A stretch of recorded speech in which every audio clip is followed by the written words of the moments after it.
All right, we got Nick Malan. You guys remember him from a few months ago. He's a rock star, hip hop, fashion designer. He is a really, really interesting dude, really thoughtful, really young too. Like a super young dude that just thinks on a different level and is a constant grinder. Like all this dude does is live his passion. And his passion is designing clothes. Like that's all this dude. He eat, sleep, drink. That's all. Like he doesn't party. When he goes to party, he's there to network. He ain't there to get crunk. He's there to like promote his stuff and to network and meet cool people. I'm telling you, this dude is just fascinating people on this podcast, and this is one of them. Can't speak highly enough of him. Nick will definitely be one of those household names, at least like households with a hip people in the family. You know what I mean? People that are with it. I hope you guys like this episode. Episode 118 or something. I don't know. Who cares? Do you guys really care what number it is? And oh shit, today's my birthday.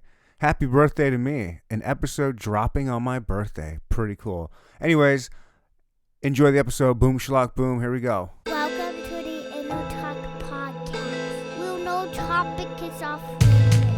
Now here's your host, my daddy, and Roy the Soul. Thank you for coming to the Inner Talk Podcast. Boom, schlock, boom. This guy is one of those dudes that'll just suck the energy out of you, hold you for hostage. I sold this dude my truck, and he paid me most of it paid for most of it 2 weeks ago.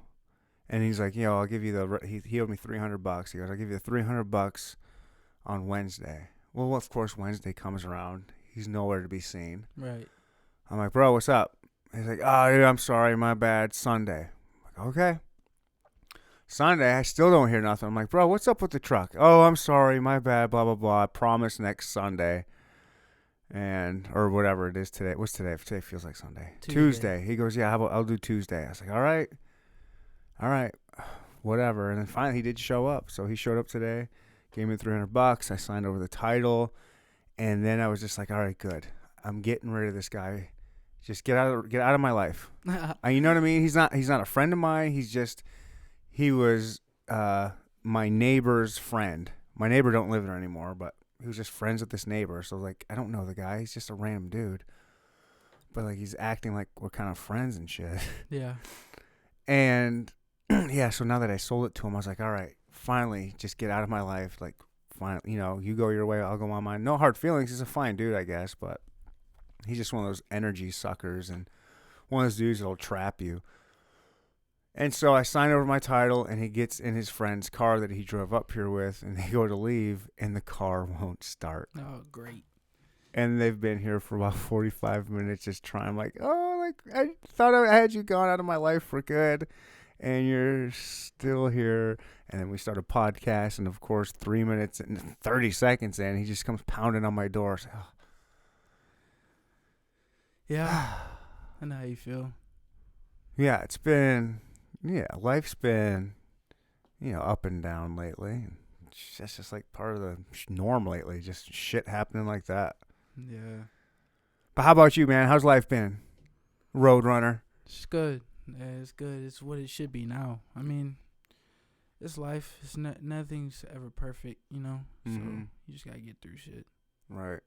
Well, so what was up with Atlanta? Why was there something special about that? Is there a reason why you were like, yeah, let me get back on your show after I get Atlanta? Was like something going on? You got something you want to promote? What's up? Really, it felt like the right thing to do because that's what I did last time. So it felt like, and I told you when I come back, I was gonna be a little bit of a different person. So when I come back each time, I'm gonna be a little bit different. Right, each time. you different versions. Yeah. 2.0s. That's crazy. You remember that? Yeah, of course. Yeah, I come back different. But yeah, it just felt like it was the right thing to do, Dope. It was good to have you back. Yeah, so what was going on in Atlanta? I know you go there quite often, but so what was this trip all about?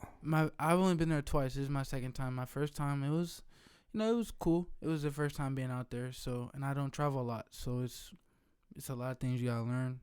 You come back, once you figure your shit out, you go back and hopefully you do it better. So we went back out this time. It was cool this time. There was a lot of shit that happened, but it's life. You just gotta come back, get through it, and then hopefully you go back. Like, what are you doing out there, though? Like, what's a typical day? Like, what brings you out there? Is it just to collaborate? Is it to, I don't know, like, why go to Atlanta? Just to hang out? You got friends? Like, Well, I mean, I have people there, but it's like I go out there just to connect with bigger artists and stuff and make shit happen, because there's nothing here. There's no artist here that's like, no bigger artist that's like, you can just work with and just get shit done with. fashion artists or rap, like music artists? Rappers. It was really just rappers, because Okay. still haven't done any collabs with any other fashion designers. Okay. Yeah. So you don't. It's not that there's not rappers around here, but there's not like the style or caliber that you want. Yeah, there's rappers out here, but it's just everybody feels like, I don't know, it's the same vibe to me. When I go out of town, it's a different vibe. Everything's different, So it's when I went out of town again, I just made some plays happen, and it just gets me closer and closer to where I need to be, where I should be, and it goes. It's slow steps to get there, but once you get your shit figured out, it's just you just keep going. You take 2 back, 3 forward, Mm-hmm. Were there any rappers that you were hooking up with this weekend or this past week that we would recognize or know, that, like, who you trying to work with? I did a lot of shit with a lot of YSL artists. YSL is Young Thug's label. Okay. So Lil Keed, Lil Got It, Yak Got It. Who else? I did some other stuff with some other people. I'm trying to think. I did a lot of shit. Lil Wop, he was signed to Gucci's artist. He was signed as Gucci's artist a long time ago, but a lot of shit happened, But he shows a lot of love, so I come out there. That's the first person I link with when I touch down.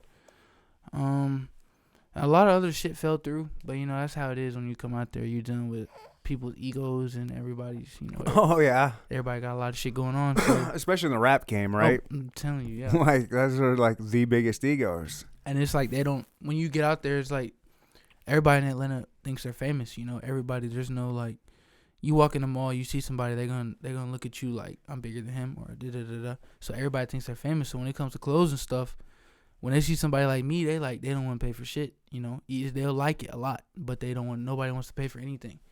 So that's another thing, you gotta find the people who will pay for stuff, because when people think they have a status, a certain ego, they want everything for free. But how I'm looking, okay, is it because like I'm wearing your shit, so people are gonna start looking at your stuff now? Right, but that's how I'm on the other end. It's like, dude, you don't even know who I am. Like, I have a platform too. Like, I have a very big platform, and I don't care about you putting it on. Like, I'm trying to put money in my pocket. I don't give a fuck about you wearing it, Like, right. If you really wanted it, you would pay for it, You wouldn't have your ego first. So it just, going out there helps me keep my, like, when I come back, I'm not an egotistic person. So when I come back here, it's, I'm level-headed. I'm just working to get everything to where people have to pay for it. There's no this, and this, none of that. That shit ain't going. You paying for it, or Have you thought about at all trying to work with any local rappers around here? No. No? Are you're against it, or just haven't really thought about it, or what? Or do you have something I don't know. I wouldn't necessarily say I'm against it, but it's just like, I know who I am, and I know if I give anybody my energy or anything out here, it's like, it's gonna help them, So I'm at the point where I'm only helping people who have been with me from the start. Like, I'm not doing anything. I'm not doing shit like for free anymore. I'm not suggesting working with them for free. If I was, they definitely had to pay. Yeah. Yeah, make them pay. But like, I don't know. There are some legit good hip hop artists out here, and I don't know if they look to do. I'm sure I don't know that part of the game. Right. Like, I know some hip hop, and I know what I like, and I know it's good, but there are certain games in the rap game that I'm not hip to. And one of it's like the fashion thing, where you're helping people out with their fashion. Right. So I don't know how Kansas City is with that game. If they look for designers, do they? Does every little scene have like designers they look to? And it's come to the point where in Kansas, like, in this time that I've had, like, establishing myself as for fashion, when you think of fashion, my name is going to be in that topic. So it's like, and I didn't realize it till it really hit me. Like, it hit me hard. My mom was like, what the fuck, they got you on Facebook and all this? I'm like, how the hell do you know this? Like, how do you know this? And it just hits me. So, you know, everybody knows who I am out here. So, but I don't know who everybody else is because I stay in my own world. So, I mean, I would, depending on who the artist is, but right now I'm just like, nah. Like, you gotta get where I'm at or higher than me, you know? Because it's gonna be, if not, it's gonna be me just giving you this and I'm not getting anything in return from, you know? I'm just giving you free clout and shit like that. It's, Yeah, I guess if you're one of the bigger clout sharks, right, if you will, in the pool, right, you don't want these lampreys coming to suck off of your clout. That's crazy though, because that's really how I feel like out here. That's really how it is. Like, everybody wants to be this and this. Everybody wants to be known and all this, so they'll do anything to get to it.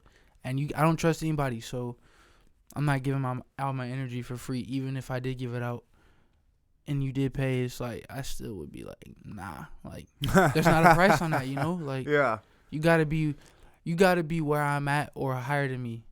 You feel me? So it's like, and Kansas City is a pretty small market. It's a small pond, if you will, I guess. So right. I guess if you're at the top of the game, why wouldn't you want to go to a bigger pool? Right. That's where it's at now. I'm already established here. I'm trying to establish myself somewhere else. When I'm out of town, people already know who I am before I'm even like.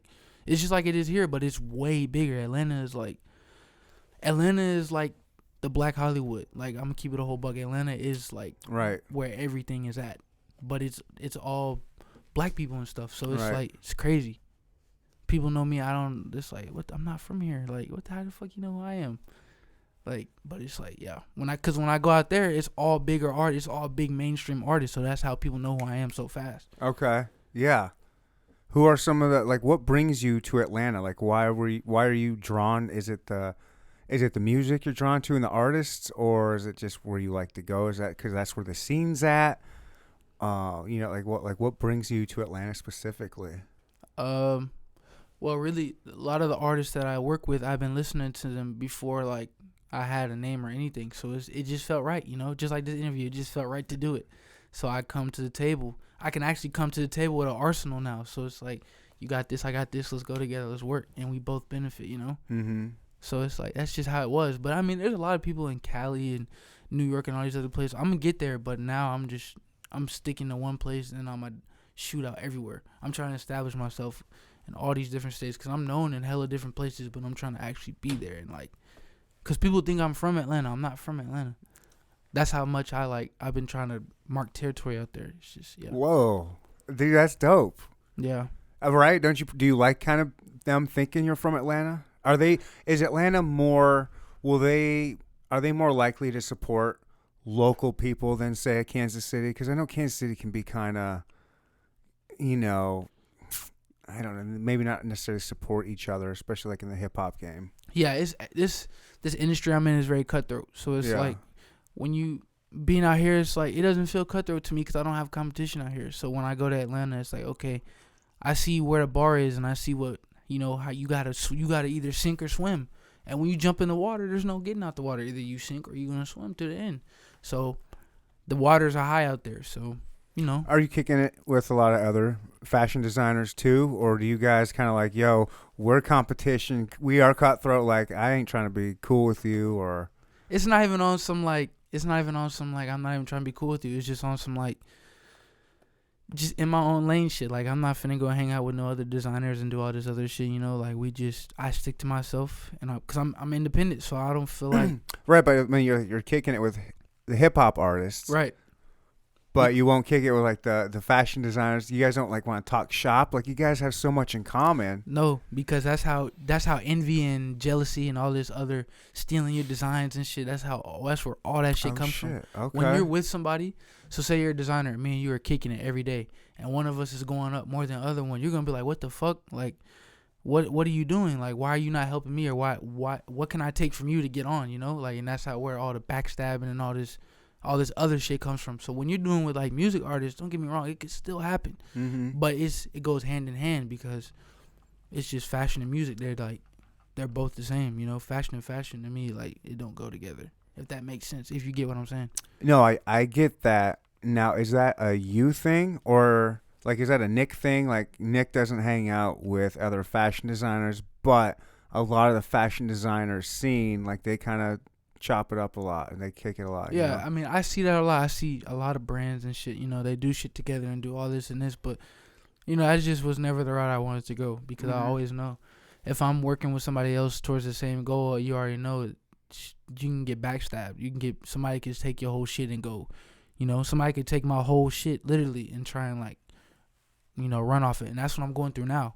There's designers who are taking my shit and trying to, you know, profit off of it and do all this, taking my ideas and shit because they're burnt out, you know. So it's just, I don't know. It's because I bring a whole different genre to the category, like to the table. So it's like, if you want to take it, it's so obvious because there's no other like modern day rock stars for real like me. I'm gonna keep it a whole buck. Like if you see like a jacket like this, you're not seeing this out here. You know who it came from. So when I see other people taking my shit, it's like, okay, bro, you could be any more obvious than what you're already doing. You know, that's why I don't fuck with other designers out here. Like I'll show support. I'll definitely show support. Like there are like maybe one or two other people out here, and they know who they are. One or two other people that I fuck with, and they're like, we could get shit done, but you know, we stay on our own paths, and you know, it's all love at the end of the day. But nah, I don't do collabs, none of that shit. Are people locally stealing your stuff, your ideas, or is it Atlanta or just like elsewhere, like you see on social media or something? Like, where are people copying your style at? Well, it's like I said, I come with such a different with a different arsenal that it's like, if you were to take it, you gotta know what the fuck you doing with it. Like, you gotta make it, like, you gotta be able to spin it into something that's like so non-obvious, you know, and that's very hard to do. That's like me. I don't know. That's like me. I could take somebody else's design easy as fuck because that's just how I feel. It's so easy to copy. But my shit is like, you gotta really know what the fuck you're doing to make it look like you really started it and like it's really you. It's true, man. I mean, talent. There's certain things like, if you don't know anything about it, like I used to be really into frisbee golf.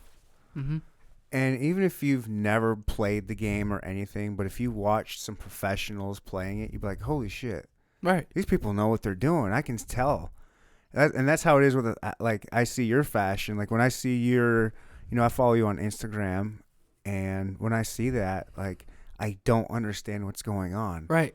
But I'm understanding that it's working. Like, there's no way I could replicate that whatsoever. But I understand what you're doing and that there's obvious skill and shit going on there. It's a lot of shit behind the scenes that just makes it all go together. Like, it's a whole secret recipe, you know? And I wouldn't even call it a secret recipe. The secret recipe is me. Like my soul, my spirit, you know? That's the recipe.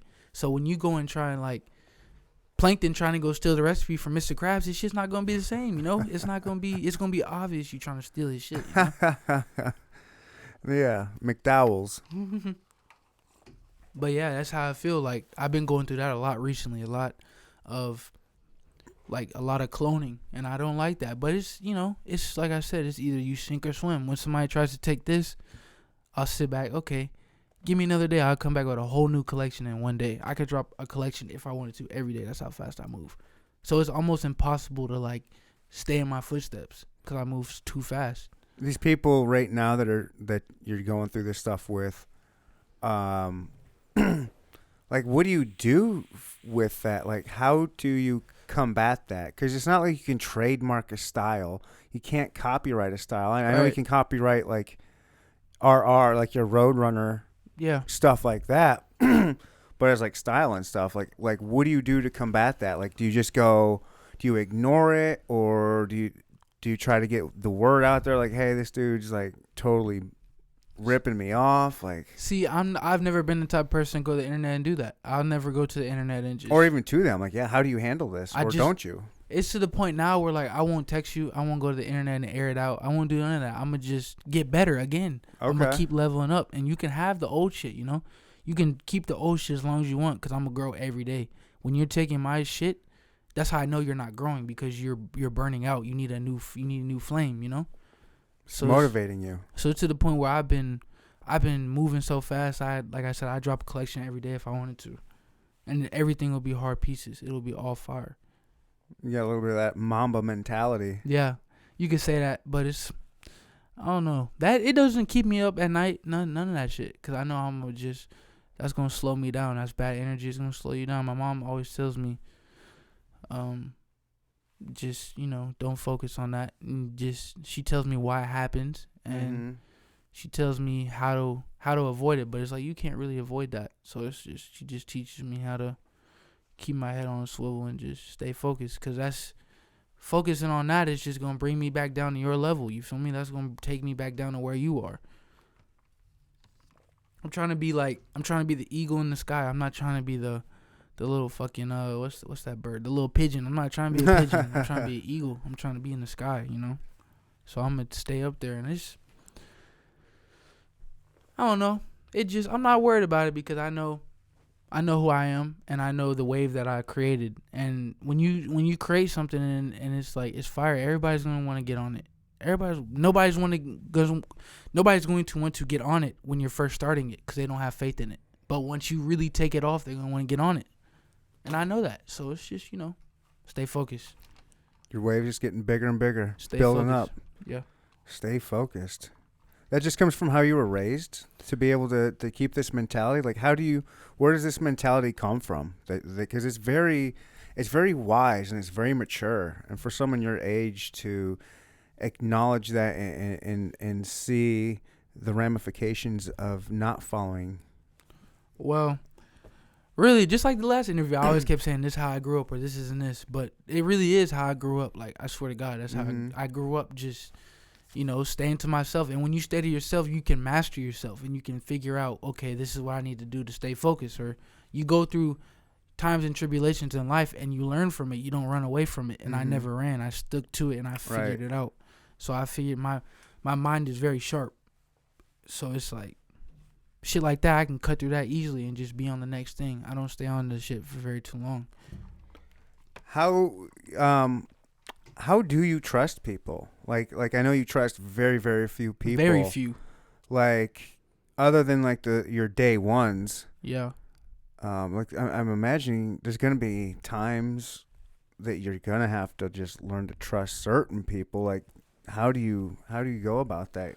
Well, it's to the point now where I don't let anybody else in. I don't let new people in unless you like, I really fuck with you. Other than that, then no. I don't even have to worry about it. So it's like, you know, just stay on 10 toes and just pay attention to everything they do and make sure there's no flaws. And if there is flaws, let's work on it. Let's fix it, because it's going to get to the point where we can't have any errors, you know? Right. We can't have to worry about if somebody's going to go behind our back or do this and this and this.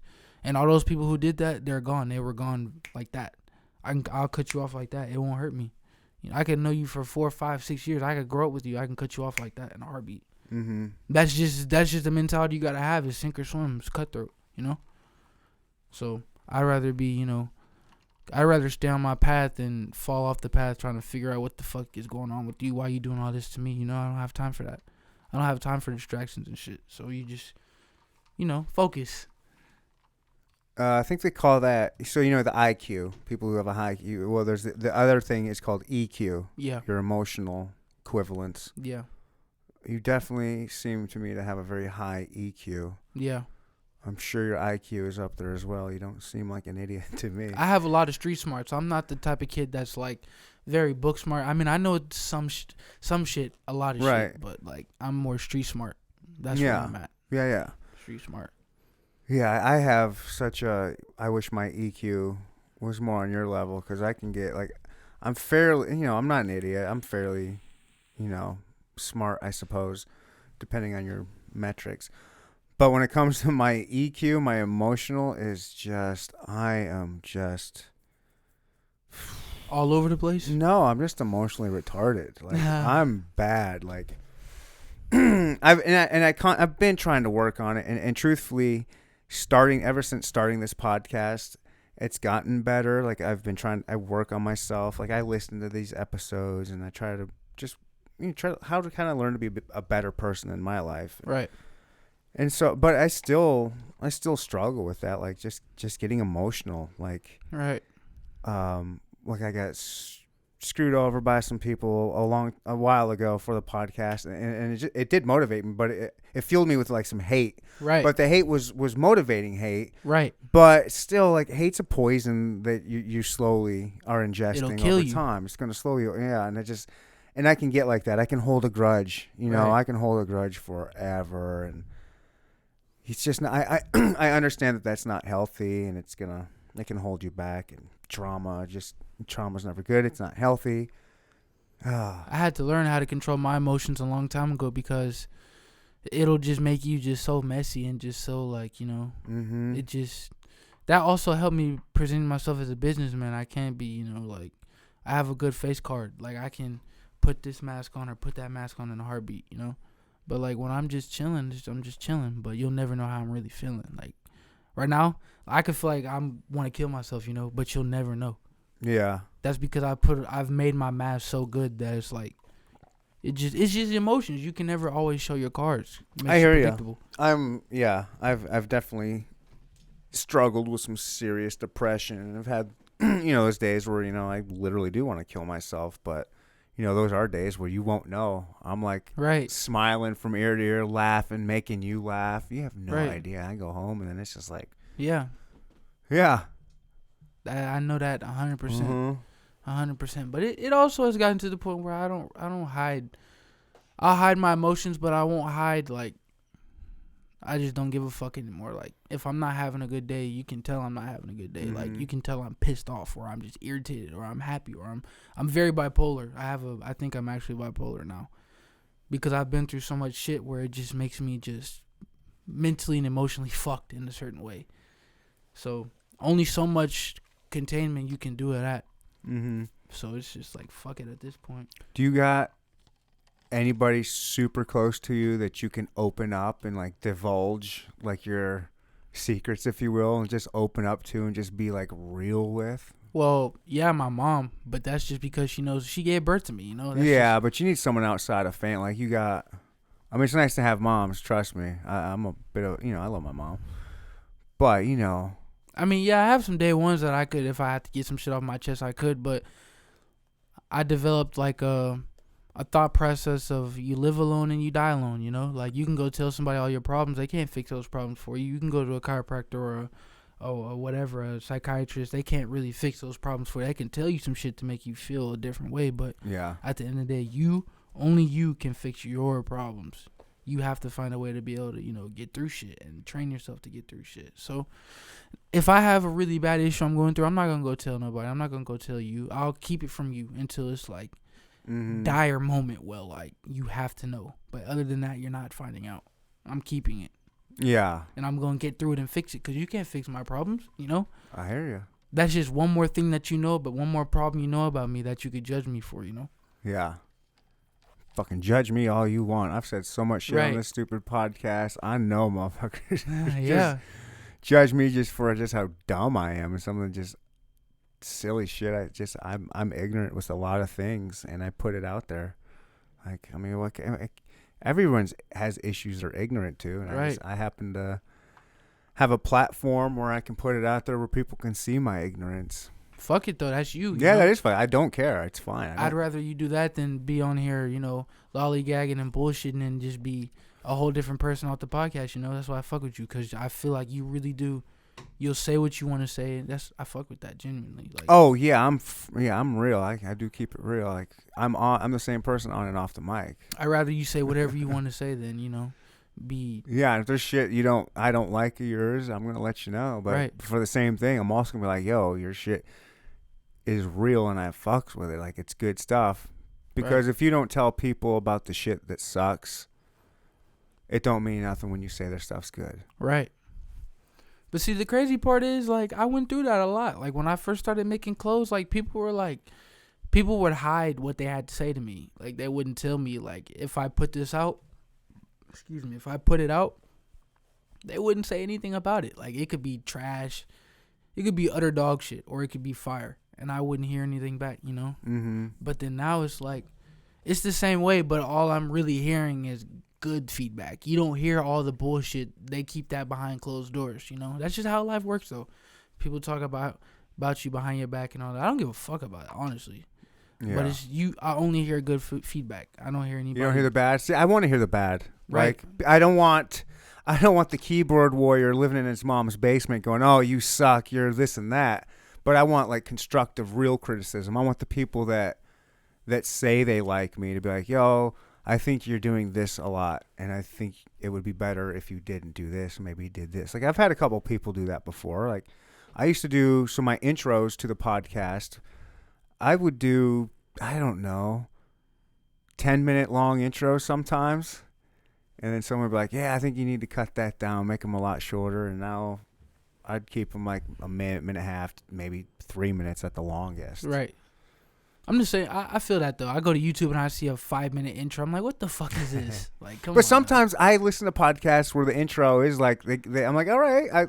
Because an intro can be fun. It can be separate of the podcast and having your own little, like, hairs getting to know me. Yeah, that's different than like just. But yeah, like this, yeah. But yeah, there are long-winded. I don't know. Who knows if I'm doing this podcast right or not? No, it's fire though. Like I genuinely like the podcast. That's Thanks, why I came man. back. I appreciate that. It's been getting some love lately, to be honest. It's good. Yeah. Because I had seen you had posted, you were like, "I don't know if I want to do podcasts anymore." And I was like, okay, I got to get in there. Oh, that was me just joking. Was it like a modeling pic type thing? Yeah, or some shit. I couldn't tell if you were trolling or not. I was a little bit trolling. I just felt I had like a couple pictures that I thought were like kind of good looking of me. Like they were posed in cool colors. And I was like, "Oh, these look cool." And I see a lot of chicks, you know, golly, this is take an explanation. I pride myself on the podcast and working hard for the following and the Instagram and getting followers like through that. Like it's hard to do for to be real. It's hard as a podcaster because everyone has a fucking podcast, and just a regular white dude. Who's the 40-year-old white dude? What the fuck do I have to say? There's white dudes all over the place. Like no one wants to listen to us, so it's hard to build any kind of thing. And then I see these chicks that are like, they're fine. They're kind of pretty, and then they throw the makeup on. They put the filters on. Oh yeah. And then they pose certain, and then they look way hotter than they are in real life. Mm-hmm. And they post one picture, and it's like, 1,500 likes. Oh, yeah. Those are girls we call for the streets. 10,000 followers. Oh, yeah. And it's like... For no reason, literally. You got no fucking talent.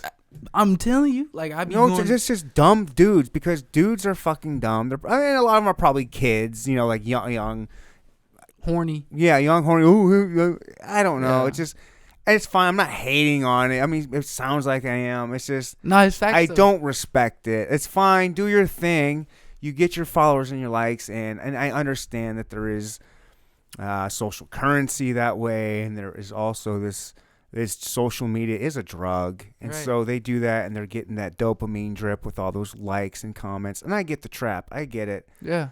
But sometimes it is frustrating when I work super hard. Like I'll sit in that chair that you're sitting in right now, and I'll work on like just a 1-minute clip of my podcast, because you can only do 1-minute clips on these. And so it'll take me time to edit it and make it and put it up, and it'll get like whatever 100 or 200 views or something. Like, all right, that's nice. And then you see the thought down the street. Like that's just a distraction. How we look at it is, me and my boys, we look at it as just, that's not real clout. Like you going on there showing your ass and titties, whatever you doing on there, that's not real clout to me. It's not. That just takes a mad hit at your personality. Yeah. But anyway, so that's where my post came from. So I had a couple pictures of me I thought where I was looking kind of good, and I was like, that's it, I'm quitting the game, guys. No more podcasting me. I'm going to be one of these Instagram models. Yeah. I can't wait to tell you about my next beauty adventure I'm beginning on. So yeah, it was just something. It was just a funny post. That was funny to me, though, because when I first got on Instagram, everybody just thought I was going to be an Instagram model. And I was like, an Instagram model? What the fuck? Like, yeah. You know? So that's why I was like, no, we can't have that. No, I would not think of myself as that. I don't think that highly of myself, that I am that good looking and that I'm going to put myself out there and you should look at me and let me sell your products. But they were just cool pictures that I was like, these look good. Yeah. So I was like, yeah, it was just kind of a joke. However, one of my posts, Just for Men, did hit me up. For real? Mm-hmm. The comment, I made a comment about them, and then they commented on that comment, and then followed me and DM'd me, and said, "Hey, let's keep in touch. Maybe we can work together in 2021." Let's fire. Make that shit happen. Yeah, I mean, it was. I don't put any stock in that kind of shit. Right. You know, it's. What are we in? We're in October right now, and he's like 24. It's like 3 or 4 months away with COVID, everything. Like, he's not going to remember some random Instagram dude. I mean, I'll probably send him a few things here and there. Hey, how's it going? I checked out. I got some, like, I'll get some Just for Men. Like, you use some Just for Men? Check it out. He follows you, though, so you can just DM him. Yeah, he does follow. Yeah, he's the one that DM'd me. It's good. That means hit him back. Shit. It was kind of cool, man. It's fire. Make it happen, shit. I'm going to try. Why not? Make it happen. Yeah, I told him, I was like, hey, I'll get one of you guys on my podcast. Make it happen. Make some sponsorships out. Give me that Just for Men money. Because I'm telling you, once it gets to the point where I like really blown up, people are going to go look at these interviews and these fucking views are going to be ridiculous. I'm telling you, I'm going to put you down. I'm telling you, just watch. I believed you after the first time I met you. I've talked to, friends, since we've met, and I've talked about you. I was like, dude, I think this dude's really going to blow up. I'm telling you. Like, I think he's going to be not like a household name, nothing like that, but I think in like rap circles and fashion circles and streetwise circle type things, he's going to be known. Right. Like, people will know him. He's going to make money. Like, he's going to be like in like respected in his lane, and in they're his gonna field. come look at these 2 interviews and they're gonna be like, oh shit, like, wow. I'm telling you, watch. All right. What's up, everybody that's listening in the future? How are you guys doing? I hope you enjoy this second edition of here, Nick's Fashion Icon. That's why I like doing local stuff, kind of like, because it's just, you find somebody who's local and they're like true to them, just get on there and just talk. And then time goes by, it's going to work out. Mm-hmm. It's going to work out. Do you do any other podcasts? No? Don't Nope. do anything in Atlanta? No, I didn't do any interviews or anything out there. Mm-mm. That might be kind of fun. Check out. It would. I'm sure they got a 1,000,001 of them out there. I didn't even try. Maybe something to look at for the future. When are you planning on going back? Oh, after what we went through when we were out there, who fucking knows? Really? Yeah. Why? What? Do you party out there? You're not a big partier. No parties at all. You're too responsible. I barely come out the house, bro. Literally, like, I only come out the house when it's business. Are they all partying out there? Or are you hanging out with everybody's just it's just parties and clubs and doing this. I tell you this, I was supposed to go to a club with Lil Baby. You know who that is? Yeah, of course. I was supposed to go to the club with him, link up with him, give his whole crew some shit, lock in. Didn't go because I didn't feel like going. So this is what happened. 2 nights ago, we were on our way to a recording studio with Young Thug and Future and some other artists, right? To go give them clothes and shit. And it was raining earlier, so we get on the highway. We spin out on the highway. Oh, no. We hit a fucking barrier. Like, we hit the barrier hella hard. And then we hit a car that was just sitting there. And then we spin again, hit another thing, and then we fly into a ditch. So that night was just completely fucked. And we were still, like, me and my mans, we were still trying to get to the studio. Like, we were going to call an Uber and get us to the studio. You guys were good? Was everybody was good? No, nobody hurt? We're like, it hurts. It honestly, like physically, this shit hurt like fuck. But a little whiplash and some bruises, but it didn't. No, send nobody to the hospital or nothing like that. No, we didn't go to the hospital. Didn't want to talk to police. Nothing. We wanted to get the fuck out of there. Right. And it was just, but like I said, it's trials and tribulations. The reason why I didn't want to go to the club the first time might be the reason why I don't want to go the second time. Mm-hmm. And the first time, it was my intuition that told me not to go. But then the second time, it was something else that was like, you're not going. And I was like, okay, I'm not even going to sit here and be like, damn, we could have went here. And it's like, no, it happened for a reason, Right. And today is a new day. I'm not sitting up here like fuck, I wish I could have went there and did. No, I'm not gonna look back on that and be, hold it as a grudge or whatever. No, we're good. We're alive. That's all I care about is we're fucking alive. We sure as hell could have died. Easily, like 4 different ways we could have died.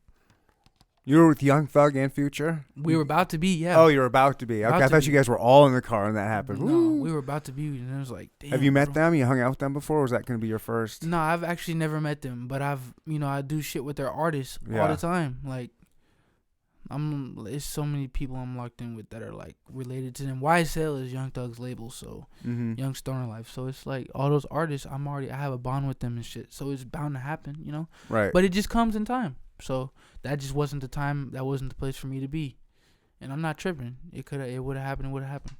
So. I've only had one time where my intuition said you shouldn't go drive. You shouldn't make this drive. Go to this place. Right. And I actually started driving, and I made it less than a mile. And I was just like, you know what? Something's telling me I just need to not do this. Right. Like, turn back around and just stay at home for the night. And I still think, obviously, here I am. I mean, that was, I don't know, 17, 18 years ago. That was a really long time ago. And I still think about that. Right. But the thing is, like, yeah, it's my intuition, but it's also, like, it's my Holy Spirit. Like, my mom, I've been Christian since I was a little kid, so when shit like that happens, I don't avoid my conscience. I don't do none of that. Whenever it is, I'm trusting it. There's no other way around it. I don't give a fuck who it is, what it is. No, we're not. It's not happening. Mm-hmm. And that first time when it was like, go to the club and it sounds real good in your head, like, oh shit, we're about to do this, and this. But then when it hits you, like, nah, don't go. Like, something hits your gut. When it's like, nah, don't go. Because if we would have went, we probably would have crashed that time. We probably would have been fucked up that time. But it just so happened to be when I didn't avoid it the second time it happened. And now when I'm home and it hits me, it's like, okay, we should stay at the crib. But like I said, you live and learn. Yeah, exactly. Shit. You got a lot of learning to do as young as you are. Right. But it seems like you've learned a ridiculous amount. Yeah, but it's like you never learn too much. I listen. That's why I still learn. I listen. I'm always listening. I'm always observant. I pay attention. I see everything. I listen to everything. Don't ever lose that. Don't ever lose that. I hope I don't. Oh, what is that saying? Run from the man that claims to know everything. Run to the one that still seeks the truth. Yeah, just constantly. You got to constantly be learning. Always be not necessarily. I mean, yeah, constantly learning, but you can't help but learn constantly. But you have to constantly be open to learning. I see a lot of people, older. Like I'm 40. I guess maybe I'm in that category, but I'm thinking even older. Like I see a lot of like older 55, 60-year-old dudes that are just like they refuse to listen. To listen. They think they know everything. I'm the greatest generation ever. Like you guys don't know hardships. You don't know this. Like, what do you know? Right. You still gotta, if you want to grow and learn as a person, you gotta fucking listen. It's like you can't be stubborn. I will say one thing. In my ways, I'm sometimes very hard-headed, but at that time, I'm always listening. And even when I sound hard-headed, me and my guys will argue all night about some dumb shit. But I'm still listening, and I just want to be right every time. Right. But I'm still listening and learning, and I'll take my L when I have to. Yeah. I'm always going to be, I got to get the last word. Yeah, well, that'll, you'll learn how to get that out of your system, I think. Well, I could if I wanted to, but it's just like, fuck it. Yeah, I know. That's what I'm saying. There'll be a day where like, I should drop that. I used to be the same way. I still get like that too. Like I have to have the last word, but I've worked on that the past. See, that's only for my close circle though. Like when anybody else. Oh no, I get that. It's over. Like you can say whatever you want. It's over. I'm not. Yeah, I know. Yeah, this is like intense conversations or shit like that. Over the dumbest shit ever. Yeah. Shit that's not relevant to it. Like it'll be relevant, but it's really not relevant. Yeah, it just seems relevant at the time. Yeah, what can you do? Outside of fashion, you spend a lot of time doing fashion. That's all I do. But yeah, you literally there's nothing that like any hobbies. Are there anything that like I don't know? You enjoy fishing, skateboarding. Like, is there any kind of hobbies you do outside of that just to kind of step away and refresh your mind and kind of just I don't know, just replenish. I don't know. I play Call of Duty. Shit. Okay, there Other you than go. that, then shit. If it's not Call of Duty, then I'm working. If it's not work, then I'm taking pictures, which is working. If I'm not taking pictures, then I'm at the house working. Okay. Literally. What do you like on Call of Duty? I like that Plunder. Well, we play Search and Destroy. That's all we play. Search. I don't know that one. I like Plunder and Shipment. Yeah. That's it. But I don't know. I can't handle that game. I used to play it for a little bit, but it's got good gameplay, but it's just not as fun to me as like other games. Like I play this game called Apex. Yeah, I hate Apex though. Yeah, a lot of people. I get it. It's not for everybody, but I have a lot more fun playing Apex and Call of Duty. Mm-hmm. Yeah.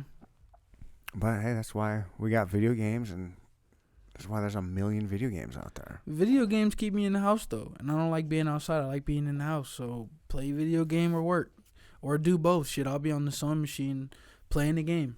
Yeah. So yeah, that's really it. I'm not really In between matches, you're sewing up seams. Oh yes, my friends will be mad as fuck because all they hear is a sewing machine in the back, and I'm just it is what it is. I mean, shit.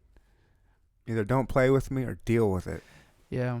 Because we're getting kills. Don't do the parties. Don't do none of that shit. Because it just be paranoid and just be none of that. Is a lot of reasons because you're staying so motivated. But is there any thought, like when you do get bigger and more stable and secure, do you think there's going to be time like, all right, now I can kind of go out there and do a little bit of partying, or like, do you want to save that? Like, or is that you're not interested in doing any kind of quote unquote partying, if you will? Because I mean, it's not something, I mean, what the hell does partying even mean? It's not like you're a cool kid if you're a partier and you're a square nerd if you don't. Right. Just, well, it's like, the only time I'll be seen at like a party function, anything, is business. That's right. The only reason I'm there. I'm with an artist. Like we're doing business. Like I'm more, yeah. It's just like that's it. I'm not gonna be in there, doing all the none of that shit. It's business. No drinking. None of business. Strictly business. So, I mean, yeah, pretty much shit. I don't know how you can fail. I mean, you personally, with your mentality and your drive, like that's just.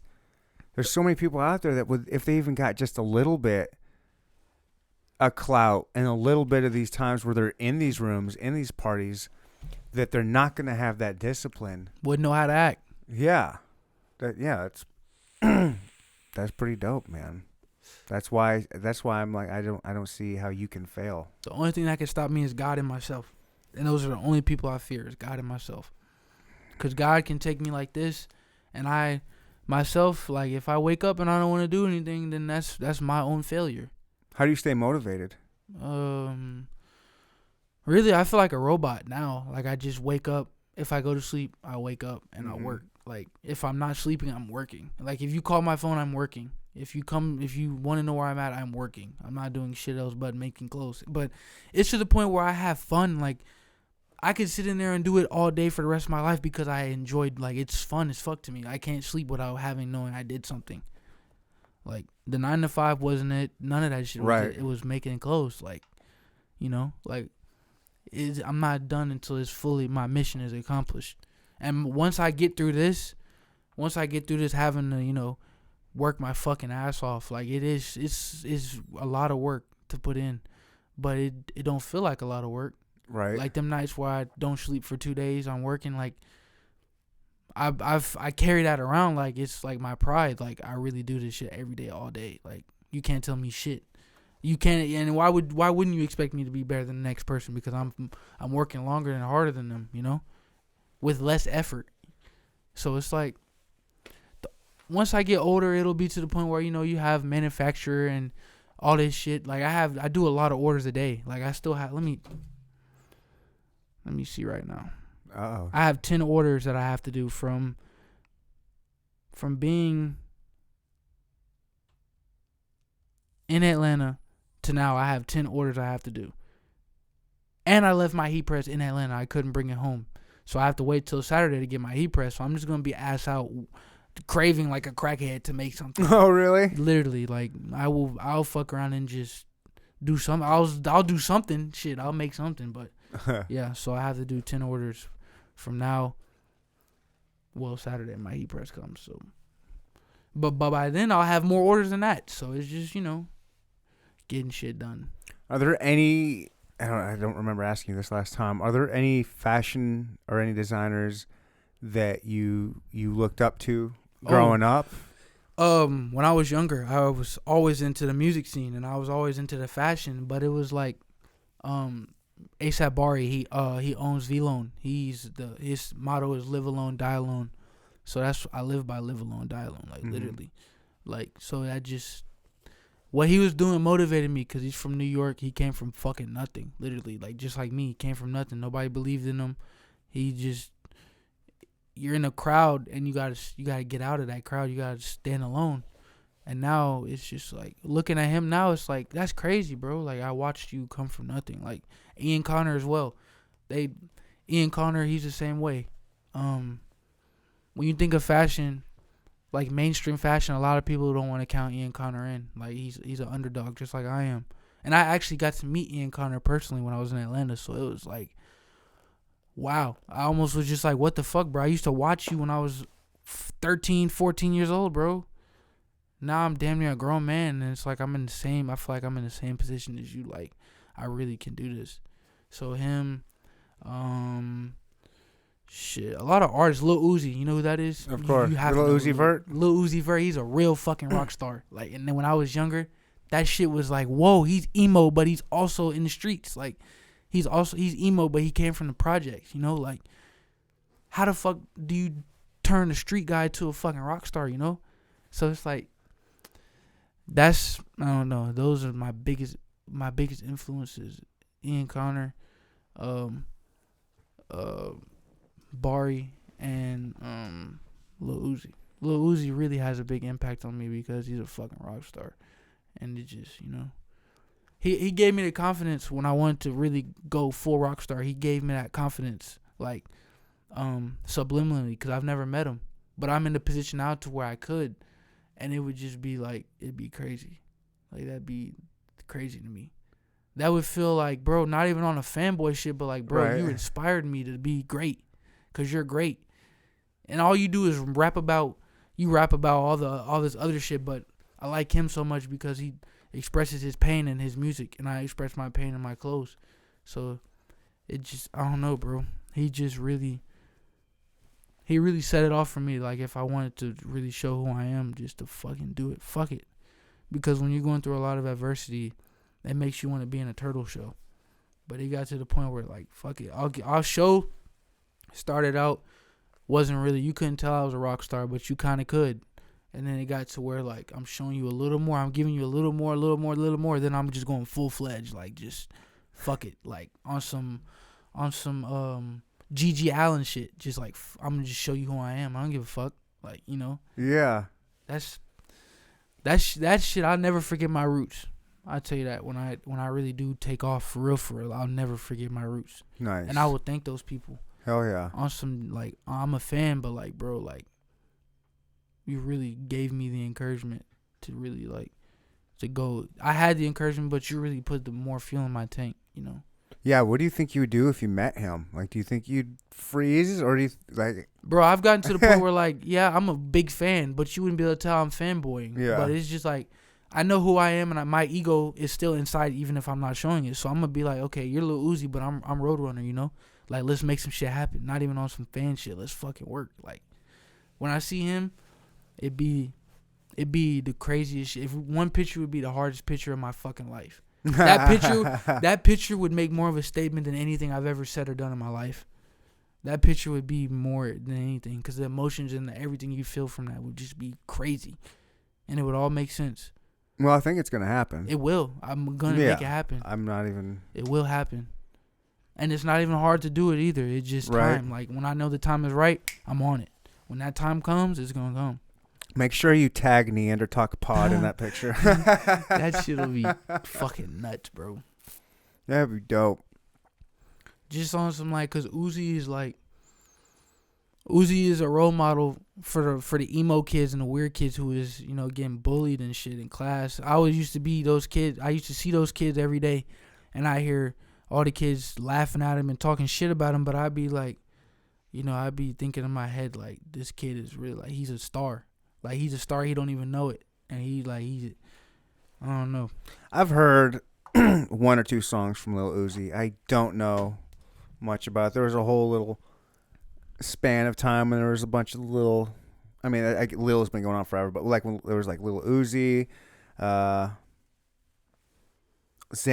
who's Lil Xan? Xan, Lil Xan, dog shit. there was a few little emo rappers going around. Lil Tracy, Lil who's Peep. the one that Extension? Yeah, Extension or whatever. Yeah. And then another one too. Kodak, man, not Kodak Black. Would you consider him? Emo, hell no. He's Okay. street. Yeah. Yeah. Oh yeah. Yeah. Where's he at now? Is he in jail right now? Yeah, he's still in jail.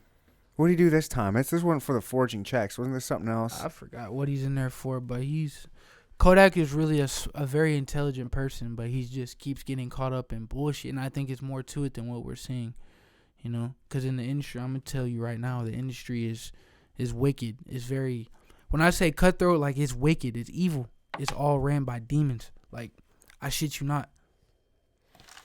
That took a dark turn, but like it really. No, it's fine. I just last night had some paranormal ghost investigators in here, and they talk about that shit too. So Seeing these artists who are like mainstream, like worldwide people, is like there's one thing that's missing about them, and I noticed it off the rip, and it's their soul. They have no soul.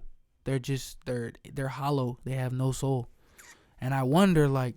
With a lot of the ones that you're running into, or just even the ones that you're noticing that you... Because when I was a kid, I used to pay attention to shit like that. Watch the videos about people selling their soul, and I'd be like, I could believe it. Like, and one day I'm going to figure it out for myself. So when I see these people, it's like, damn, bro, like, I wasn't wrong. Everybody called me crazy. Like, I'm not wrong when I see this shit. Like, it really is. That's really how Hollywood and everything is. Like, when you want to get on that big platform, it comes with a price, and it's a lot of shit that I told myself personally I would never sell my soul for anything, because my soul is who I am.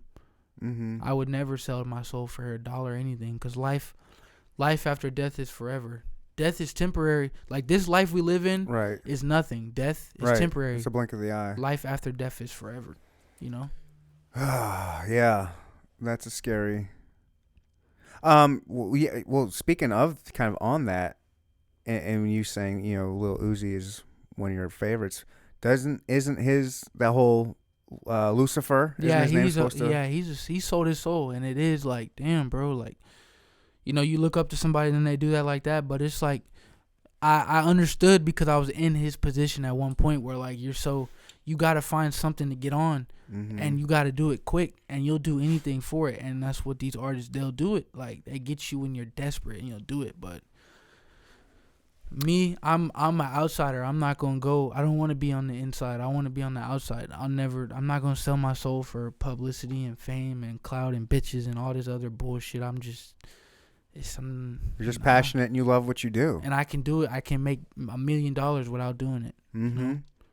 Yeah, the first time I realized that when an artist sold his devil, or sold his soul to the devil, or just sold his soul, whatever, when I really paid attention, I should have realized it in the Eazy-E, Dr. Dre video back in the day, but it was DMX literally has a song where he's talking to the devil, where he's selling his soul. Snoop Dogg too, literally, he literally explains it to you where oh, that's right, yeah, he gets in a car crash, or he gets shot, and he dies. That's and right. He makes that deal with the devil, and he starts living lavish and shit, and he can't fuck up or what, he'll die. And if you pay attention to all these artists who, let's say Michael Jackson for instance, they got Michael Jackson when he was a kid. That's the fucked up part. They got him into that shit. I think they got his dad, and his dad is the demon that fucked up, possessed, just sucked his soul. It's fucked up how this industry is, and when you see it firsthand, it's like, even though I'm telling you I've seen it firsthand, motherfuckers will still call me crazy. Can you believe that? I believe you. People will still say I'm I'm just talking. I'm batshit crazy. You know, I see it firsthand. Like, it's a lot of shit I can't talk about, but it is like I see this shit firsthand, and it's gotten to the point where like I've been offered like, oh, you want to do this and this? You want to go? You want to be a fucking, like you said, a household name? You want to be a worldwide fucking icon? You want to be a star? You want to be on TV? Whatever you want? Oh, it comes with a price though. You know, I shit you not. What are some of the like? Do they get kind of specific? Like, what's that price? Is it your soul? But like You turn how? to a Like, robot. but like what was some of the entry? Like, we'll give you this to, I don't know. Like, how do you sell your soul in that? Like, what does that mean? What does selling your soul mean in that industry? It's on some like, you know, people say selling your soul just means you become a slave to the label and all this. No, it's like, it's a spiritual world. We're in a spiritual battle as we speak. Okay. So it's a spiritual thing. It's not a physical, like, Yeah. you just, you know, sign this contract. It's a physical thing you do. When you play with demons, you get fire. You get burnt. You know? I follow you. You're right. So that's why it's obvious when somebody sells their soul, because you can see that. You can see the demons inside of them. You can see how hollow they are. And when I see some of these people, I'm like, fuck, bro. Like, you really are like a robot. Like, I call myself a robot, but no, you're like a literal robot. Without no soul. Soulless robot. With no soul, you're literally a robot. Mm-hmm. Literally, you can be commanded to do whatever. And, you know, they've been doing the mind control labs and all this shit for forever. Yeah. You know that. They've been doing all this shit for forever. Yeah, MK Ultra. So it's like, when people see it and they don't believe it, they think it's too far-fetched. Like, it really goes on. Like, it really happens. There's information out there. Government, CIA, been working on that shit since, who knows, 60s, 50s. It's the crazy part. But it's a spiritual thing, yeah, and I just wouldn't, there's no price on the table that will be like, I'll give you my soul for this. There's no price for that. Yeah. So clearly you're in the hip-hop world. Yeah. You ever fuck with Christian hip-hop? Yeah. See, when I was little, I used to, all my parents used to, well, my dad, all he was listening to is Christian music. Get in the car is Christian music. Get in the car. Like rock music, like just the worship songs, like that type of stuff. The rock music has been since I was a kid. Yeah, the rock music, the Christian music, the hip hop, everything. Mm-hmm. So, but yeah, the Christian music was heavy when I was a kid. Going to church, all that was heavy. I used to hate going to church. They used to have to like punish me if I didn't want to go. Like, if I didn't get up for church, you're getting punished. Mm-hmm. And now that I'm older, it's like, what the fuck? You were punishing me for not going to church? I think about that, but it's like, yeah, that's how I grew up. Go to church, you know, believe in God. And I never thought it was like, I never said, fuck this, I don't want to do it. I really like committed to it. Gave my life to God when I was a young kid. I was a boy when I did that. And now I'm a man. I see like all the things I went through. It makes sense why it happened, because I'm here now. And I wouldn't see it if I didn't have God, you know. Mm-hmm. Because people see me, they think I'm a devil worshiper and shit. But it's really what you see on the outside is just my pain that I've been through since I was born. I was born in pain. Literally. It sounds far-fetched, but I'm not a devil worshiper. I don't worship the devil. What you see is my pain. I show my pain on my sleeve, you know. My insides are very pure. I'm a very pure person. Very pure-hearted. That's really interesting. I don't think a lot of people would look at it like that when they see some of your shirts, you know. They automatically think you're a devil worshiper. Yeah. Automatically, they think you worship the devil. You do this, But, you know. Bro, you're fucking deep, man. You are deep. Yeah, crazy. There's so many levels to your shit that people don't even know. That's the crazy part. Like, they don't even understand. Know. When they see it, they just think I'm some... Yeah, you could call me emo, but there has to be something that happens in your life to turn you that way. Sure. There has to be something that makes you act the way you do or present yourself the way you do. So it's like, you know, just being a rock star is not necessarily being a devil worshiper. It's just you. How do I explain this? Like, I learned at a very young age that pain perceives itself as evil, like something very dark, because pain is not a very good thing. Like, when you see flowers and trees and happiness, you think of the sun. And when I think of like dark shit, I think of like your pain, everything you've went through. I think of the moon because it's dark. Mm-hmm. So when people see all this dark and shit over here, and it has good energy to it, they're like, what the fuck? How does it, you know? Like, it's just, I don't even know how to explain it. It's just me. It's crazy. Yeah. Oh, that's deep, man. Perceiving. Yeah, I mean, I would never, like, I'm a content creator, but I'm not like super creative, nowhere near your level. But I have certain little things, like, not inside jokes, but things that are inside for me. Like when you're doing that stuff, like they're inside you. Yeah. Like I have little things that I do, little inside jokes, and like little things that I used to, like I add and do with the podcast that people wouldn't notice or pay any attention, but they're like for me. Right. See, some people in my family think I'm a devil worshiper and shit, but they don't even know who I am really. All those years, they're just seeing your posts and shit, just assuming. All those years I was in the shadows of all my other family members and relatives and shit. All those years I was always the outcasted kid. They never understood what God had for me, but I do now, and I understand. Because I always think like, damn, I hope God really doesn't punish me for my pain that He gave me. Mm-hmm. God gave me this pain. God gave me everything I carry on my shoulders, and I just hope He doesn't. I hope He doesn't. He'll judge me for it, but I hope He's not too harsh on me. I think about that every day. That I hope God doesn't punish me too hard for what He gave me. But what He gave me, I also turned it into good. So I think about that too. Like I turned it. I could have been a devil worshiper. I could have really been, all that. But it's like, I don't know. Do you think about messing with some of the newer Christian hip hop artists? Because there's some. I don't. There's a couple. There's some. I'm telling you, I'm not a Christian hip hop guy. I'm not super religious. I'm not a religious guy. I tried for a while. Went to church all the time. Went to small groups. Did all that. Did everything. But just didn't stick with me for my own reasons. I mean, that's a whole nother podcast.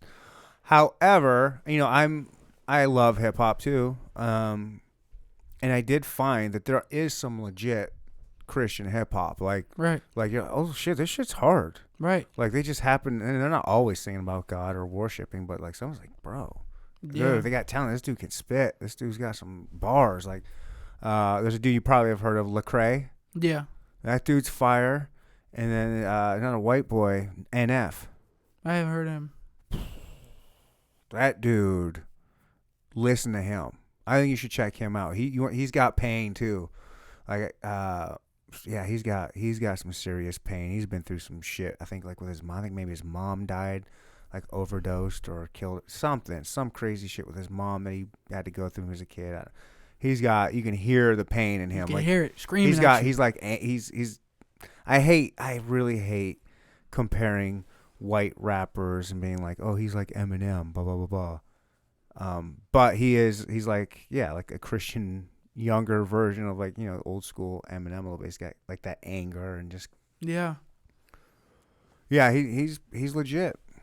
So I didn't know you talking about all these soulless people selling their souls to the devil. If maybe you kind of just dipped your toes into the Christian hip hop world and just kind of maybe peeked your head in that window and kind of see what's going on. But I just mean even on like a fashion level, like, hey, let me go check this out. And maybe, hey guys, check out. But I guess probably a lot of it they'd probably have a real hard time wearing. They're gonna be like, even just your jacket right there. Right? They're gonna be like, what the fuck, bro? Like, yeah. So I don't know. It's just balance of.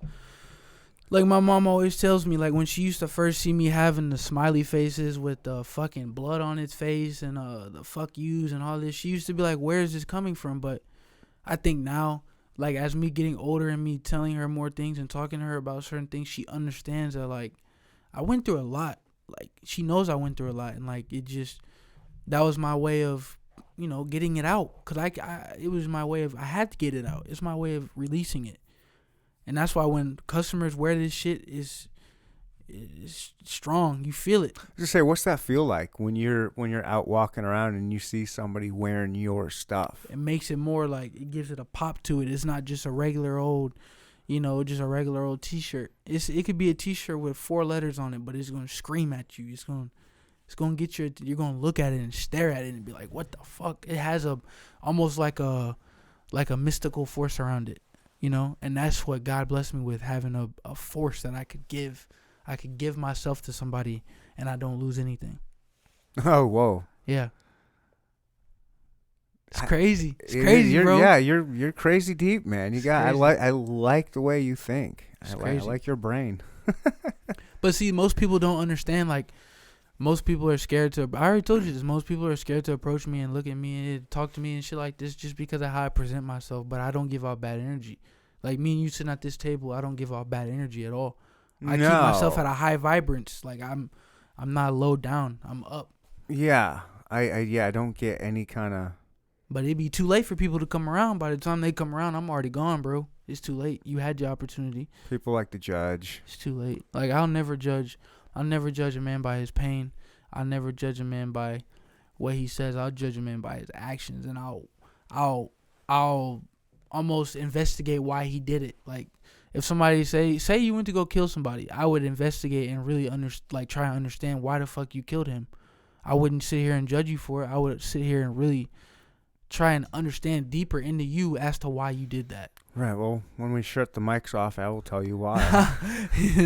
We can tell you where he's buried. Yeah, real shit though. Like, yeah, I don't judge people off their appearance or how they. Yeah, that's funny because if I were somewhere, if I was I was at a hip hop show on Saturday, like I said, and if I saw a dude like you there, dressed how if I saw you there, I wouldn't be intimidated. I'd be like, you're right. Oh, dude, this dude's got some shit going on. I wonder what his deal is. Like, I'm a sore thumb. Might be a sore thumb, but I'm not gonna be like, if I'm intimidated, the only intimidation I would get is like, that dude's too cool. Right. That dude's somebody like no, that dude's too cool for me to go up and say what's up to. Right, and I'm at that point where like most people don't even have a chance to see me because I don't come out of the house. Yeah. So it's like, but I'm not that type of person that's just Hollywood as fuck. But don't get me wrong, I know the people who did fuck with me and who don't fuck with me, and I'm not gonna be, like, I'll say what's up to you, but I'm not not going out of my way for you. I'm not doing shit for you. Don't ask me for anything, Right. Because I remember all that shit. I remember everything. I forgive, but I do not forget. I'll forgive you, but I won't fuck with you. It's easy as that. I won't hold a grudge against you. I'll just keep moving. That's cool. I have to work on that, and I have worked on that, but I know it can be better. I'll still hold a little bit of a grudge, but it's not. But I won't go at you. I used to really have the mama mentality of, if you're not with me, you're against me. Right. Like J-Rock Win. Like, I played that song on repeat all the time. All I do is win. You're either with me or against me, ho. It's facts, though. Is it not? It is facts, but there is also like.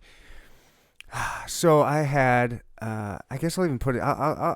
This is probably part of my whatever. So I had Rap Cab, the Rap Cab. Right. Dude, he's a local guy. He has a YouTube thing called the Rap Cab. He has rappers on. He drives them around in his car and does his thing. I was gonna have. I booked him for the podcast. Right. And I booked my stuff like. You and I booked it like a week ago. Right. That was nothing. Like, I usually book weeks, like sometimes a month and a half in advance. And I had him booked probably 5-6 weeks or more. I was super excited to have him on. I bought his T-shirt. Right. Yeah, he's not a fashion designer. But he had just a plain white shirt that he made that says the Rap Cab on it. I was like, I like supporting local. Right. He's podcast, whatever. So I bought his shirt, whatever. We're scheduled. And was it the morning of or the night before? I was like, hey, Mo, just checking. We're still good. And he goes, oh, man, I'm going to have to cancel on you. I wanted to have some music ready to do your show. I'm like, all right, cool. Right. That's all I said, but, I unfriended him, and I'm not going to have him back. Like, I won't schedule him again. Like, you're done. I'm done with you. Right. It just takes like, I'm not going to wear... So here's where my growth in me has come. Last year, what I would have done is I would have worn his shirt, probably on this episode, with a piece of tape, blacking out Rap Cab or something like that. I would have done some petty, stupid shit like that. Right. But now I'm just like, now I'm bringing it up on the podcast, which is... probably arguably just about as petty, maybe more, but I am trying to grow. Right. And it's fine. I got no, it's fine. I'm not fuck you. Right. I'm just done with you. Right. It just takes one good time and then you just move on. Right. I'm the same way. One good time and you're done. Yeah. I had another one. And like most people don't, people hardly ever cancel on me for the show. And I had another one, and this dude was like a quote unquote friend of the show. Spread Love Supply. Had him another. They're a fashion. He's a fashion. I wouldn't call him a fashion designer. He sells T-shirts and shit that are like screen printed or whatever. Right. But that's his deal. It just has a heart on it. Says Spread Love. It's whatever. But I was gonna have him on again, and again scheduled it weeks and weeks out in advance. And the night before, he's like, "Yeah, I'm still down. I'm still ready." And then that morning, he's like, "Oh, I'm gonna have to cancel." He came up with some excuse. I was like, "Fucking really?" Right. And he's like, "But you know, I hope it's cool. Maybe we can reschedule. We'll do it again later. And also, I want to talk to you about renting your studio from you." I was like, "Yeah." Right. See, earlier my car right. was, when I came home from Atlanta, my car was fucked up. Like, my tire was fucked. And I was like, okay, I know I have this interview and I'm going to make some shit shake. So I just went and got a new tire and I came. I would have rescheduled with you because That's good. you were straight up with me. And you were like, "Yeah, I'm going to come." And you're like, "Oh shit, my tire's on, but I'm going to try and make it out." I was like, "No worries, Mo." I even told you, I was like, "We'll just reschedule." Yeah. Like, I understand shit like that happens. But when it's like some random stupid excuse when you had 5-6 weeks to prepare, right? That's like that shit, I don't like that. Like, because that puts me in a bad position. Because I'm scheduling these out, with the assumption you're not gonna back out. Right? Because when I left, I had changed my tire because it had went flat, so I changed it. But little did I know when I come back that tire was gonna be flat, and I didn't even know until the fucking night of. So last night I didn't even know it was flat and I couldn't do shit. Damn. And I lost my wallet in Atlanta. Oh no. But I have my ID. That's the only thing I had. So I had to cancel 2 cars and get two cars come back to me.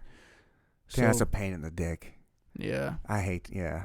My social security wasn't in there though, so the only thing that was in there was 2 cars. Yeah, don't keep your social on you. Fuck no. That shit sits right at the house. Yep. But yeah, I had to make sure I got here because there's a lot of shit I wanted to get off my chest. Yeah? What else? Shit, nowhere. You got it all? Got it all off your chest? Pretty much, yeah. Good. Was there some therapy for you? Yeah. Your therapy's your clothes. I'll be your therapist. You want to come back, get more shit off your chest sometime? Hit me up. Yeah, we'll do it again. I mean, with you skyrocketing up next to Kanye level soon, I want you pimping my show. I'm going to clout chase you all the way to the top. No, not really. I'm not a clout chaser. I'm just a dude. The dude abides. Well, I appreciate you wanting to come back on the show. I love when guests reach out and want to come back on.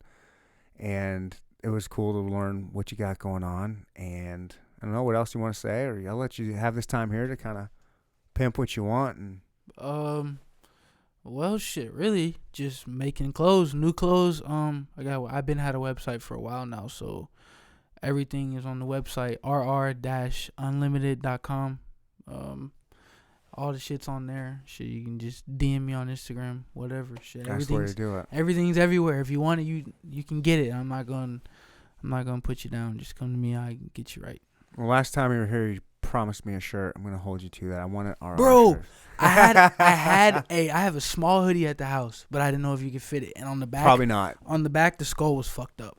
Okay, good. Small is too small. I was literally sitting here thinking about it when I was at the house. I was like, fuck, I don't have anything to take. I'm giving you shit. I do not expect or want, need anything from anybody. I'm gonna definitely give you some. Promise you, I'm gonna give you. Okay. Pinky, we just pinky promised. I got you. I'm gonna send you some shit. All right, size medium. Got you. I can't wait. I'm gonna definitely send you some shit. I was thinking about it, bro. Make me look dope. And I was like, fuck, it'd be so fire if he had it for the interview. But I was like, I don't have shit. I just came back in town. Don't even have my heat press to make anything. So I was just like, fuck. This is not even my shirt. This is my man's shirt. Shout out N29 100 Studios. Oh, that's dope. I like that. Yeah. Shout out him. He's my photographer. He makes clothes too. That's on the side, but he does photography and shit. So yeah, shout out to him. Yeah, shit. Roadrunner. Yeah. Nick, I appreciate you. I appreciate it. I appreciate the hell out of you, man. Follow him. Go look at his clothes. I can't wait to get a shirt or something and rock it because I'll wear it on the show. I'll wear it out in the crossroads. I'll take those pictures so I can be a true Instagram model. And I'm just going to quit the podcast and I'm going to be your model. I'm going to send you some shit, bro. I got you. Dope. Thanks, man. I appreciate it. This was fun. I appreciate you. Let's get the hell out of here. Bye.